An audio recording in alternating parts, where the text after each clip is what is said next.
या तो ऊपर जाएंगे या नीचे। रुकाव जैसी कोई चीज नहीं है, ठहराव जैसी कोई चीज नहीं है, स्टेशन जैसी कोई जगह नहीं है चेतना के जगत में कि जहां आप रुक जाएं और विश्राम कर लें, या ऊपर या नीचे। जीवन प्रतिमान प्रतिक्षण गतिमान है, ऊपर की तरफ चेतनाएं खड़ी करनी है।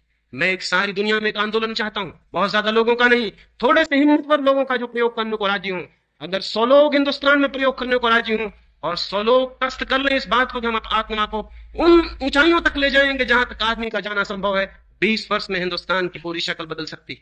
विवेकानंद ने मरते वक्त कहा कि मैं पुकारता रहा 100 लोगों को, 100 लोग आ जाओ, लेकिन वे 100 लोग नहीं आए और मैं हारा हुआ मर रहा हूं। सिर्फ 100 लोग आ जाते तो मैं पूरे देश को बदल देता, लेकिन विवेकानंद पुकारते रहे, 100 लोग नहीं आए।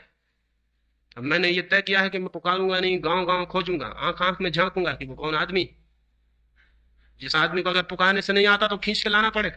अगर 100 लोगों को भी लाया जा सके, और मैं आपको विश्वास दिलाता हूं कि 100 लोगों की उठती हुई आत्माएं एक एवरेस्ट की तरह, एक गौरी शंकर की तरह खड़ी हो जाएंगे, पूरे मुल्क के प्राण उस यात्रा पर आगे बढ़ सकते। तो जिन मित्रों को मेरी चुनौती ठीक लगती हो और जिनको साहस और बल मालूम पड़ता हो कि जाने की हिम्मत है उस रास्ते पर जो बहुत अनजान है, जो बहुत अपरिचित है, उस रास्ते पर, उस समुद्र में जिसका कोई नक्शा नहीं है हमारे पास, तो उसमें जाने की जिसकी भी हिम्मत हो, जिसका भी साहस हो, उसे समझ लेना चाहिए कि उसमें इतनी हिम्मत और साहस सिर्फ इसलिए है कि बहुत गहरे में परमात्मा ने उसको पुकारा होगा, नहीं तो इतना साहस और इतनी हिम्मत नहीं हो सकती थी।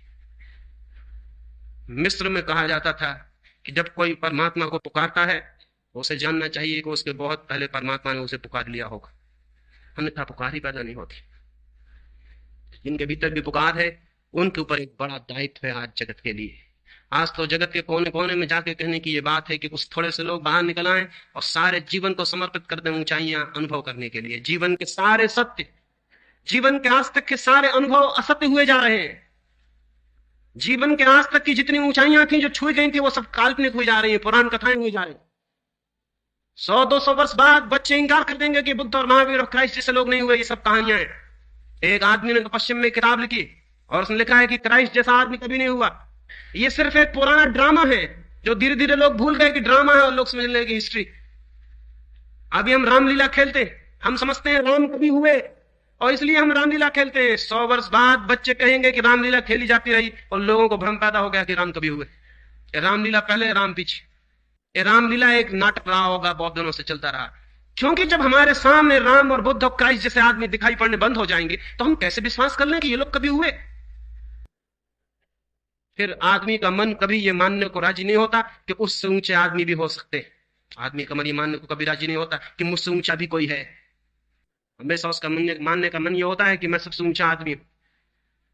अपने से ऊंचे आदमी को तो बहुत मजबूरी में मानता है, नहीं तो कभी मानता नहीं। हजार कोशिश करता है खोजने की कि कोई भूल मिल जाए, कोई खामी मिल जाए तो बता दूं कि ये आदमी भी नीचा है, तृप्त हो जाऊं कि नहीं ये बात गलत थी। कोई पता चल जाए तो जल्दी से घोषणा कर दूं कि पुरानी मूर्ति खंडित हो गई, वो पुराना मूर्ति मेरे मन में नहीं रही, वो खंडित हो गई। क्योंकि ये आदमी, अरे इस आदमी में ये गलती मिल गई। खोज इसी की चलती थी कि कोई गलती मिल जाए, नहीं मिल जाए तो ईजाद कर लो ताकि तुम निश्चिंत हो जाओ अपनी मूढ़ता में और तुम्हें लगे कि मैं बिल्कुल ठीक। आदमी धीरे धीरे सबको इंकार कर देगा क्योंकि उनके प्रतीक, उनके चिन्ह कहीं भी दिखाई नहीं पाते। पत्थर की मूर्तियां कब तक बताएंगी कि बुद्ध हुए थे और महावीर हुए थे, और कागज पे लिखे गए शब्द कब तक समझाएंगे कि क्राइस्ट हुआ था, और कब तक तुम्हारी गीता बता पाएगी कि कृष्ण थे।